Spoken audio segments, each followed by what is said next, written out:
Je suis chargée de projet dans le secteur social d'Audience et art thérapeute également pour Audience. J'anime donc des ateliers d'art-thérapie pour les aidants familiaux et pour les personnes qui sont ou qui ont été concernées par un cancer.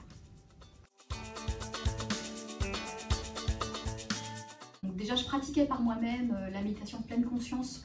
Puis un jour, j'ai ressenti le besoin d'approcher la méditation de manière plus approfondie. Et donc j'ai fait partie d'un groupe, d'un cycle qu'on appelle le MBSR, donc qui est le cycle d'approfondissement, de pratique de la méditation de pleine conscience pour travailler la réduction du stress, qui a un impact aussi sur bien d'autres choses.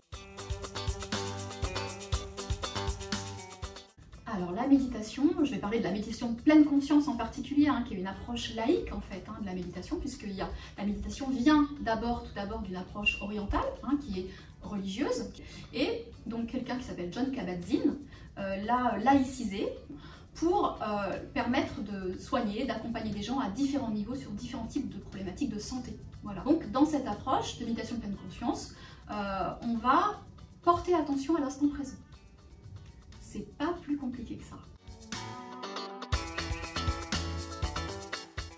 La plupart d'entre nous, en fait, au quotidien, on est rarement dans le moment présent. On est souvent pris dans des pensées par rapport à des événements passés ou des événements futurs.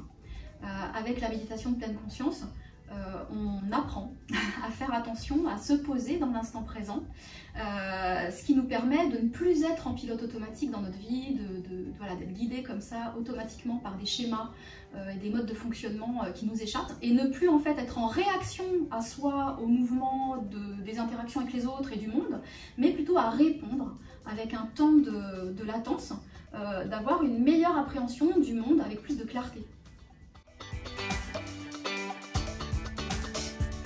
Elle permet de renforcer progressivement le système immunitaire, elle permet de réduire les sensations de douleurs chroniques dans les maladies douloureuses, dans les maladies chroniques douloureuses. Elle permet également d'améliorer l'humeur au quotidien. Voilà. Elle peut agir aussi sur les relations interpersonnelles.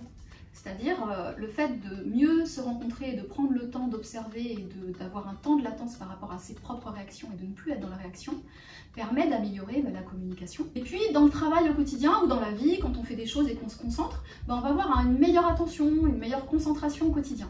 Voilà, et donc en pratiquant des moments pour soi, on va pouvoir progressivement avoir un plus grand bien-être. Ça peut être déjà de démarrer par écouter des audios, donc ça peut être une manière de rentrer déjà dans une relation personnelle, simple, sans être en lien avec les autres. Parfois on a besoin de ça pour démarrer.